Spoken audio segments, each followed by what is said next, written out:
اگر نماز میں شک ہو کہ 2 رکعتیں ہوئی ہیں یا 3 تو کیا کرنا چاہیے؟ 4 رکعت والی نماز میں بہت دفعہ یہ ہوتا ہے کہ آدمی حیران ہوتا ہے یہ 3 ہوئی ہیں یا چوتھی پڑھی ہے میں نے. تو اگر کبھی کبھار ایسا ہوا ہے، آپ کا حافظہ ایسا تیز ہے کہ بہت ہی کم ایسا ہوا ہے، تو احتیاط اسی میں دوبارہ نماز پڑھ لیں. لیکن اگر یہ ہوتا رہتا ہے اور اکثر ہوتا ہی رہتا ہے، یہ آج کل اتنی مصروفیات ہیں کہ اکثر ہو ہی جاتا ہے، تو پھر حدیث میں اس کا حل بتایا گیا ہے کہ وہ یہ سمجھے کہ یہ 3 ہے.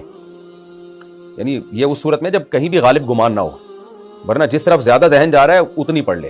لیکن بعض دفعہ پتہ ہی نہیں چل رہا ہوتا کہ کتنی رکعتیں ہوئی ہیں، نہ ادھر ذہن جا رہا ہے نہ ادھر ذہن جا رہا ہے، تو پھر وہ یوں سمجھے کہ میں نے 3 ہی پڑھی ہے.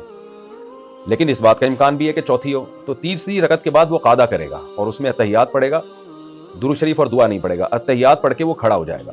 یہ قعدہ اس لیے کرے گا، اتحیات اس لیے پڑھے گا کہ ہو سکتا ہے یہ چوتھی ہو، تو یہ قعدہ فرض تھا، یہ ضائع نہ ہو جائے. تو پھر ایک اور رکعت ساتھ میں ملائے گا.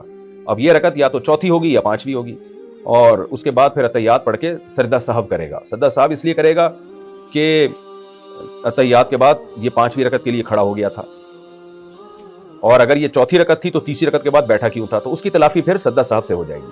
تو اس طرح سے یعنی شک ہو رہا ہے کہ 3 پڑھی ہیں کہ 4 پڑھی ہیں، تو یوں ہی سمجھے کہ 3 پڑھی ہیں، لیکن قعدہ بھی کرے یا اتحیات بھی پڑھے، اس کے بعد کھڑا ہو جائے سورہ فاتحہ پڑھ کے اور تلاوت کر کے، اور اگر فرض نماز ہے تو صرف سورہ فاتحہ پڑھے اور 2 سجدوں کے درمیان اتحیات پڑھ کے سجدہ سہو کرے اور پھر اتحیات پڑھ کے سلام پھیر لے. یہ طریقہ ہے.